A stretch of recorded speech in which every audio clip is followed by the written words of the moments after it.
$63,606 milliarder kroner, som var nødvendige i de kommende år, skulle betales. Denne betaling vil ikke ske. Nu 63,76 kroner.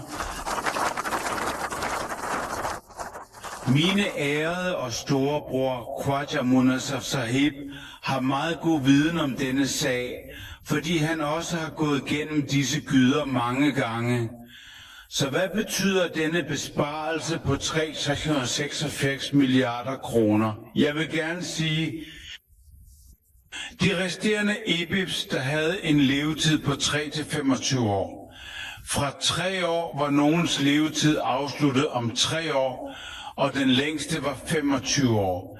Hvis du tager gennemsnittet, kan du tage 15 år, så 15 år. Gennemsnitligt skal disse 396 milliarder kroner betales, og Mr. Fibib sidder der. Når de manuelle finanser er der, har de alt i deres fingerspidser, så dette er ikke en stor opgave. Og udbyttet skal gå til nationen, uanset om det er industri, landbrug eller husstandens forbrugere på 80 måder.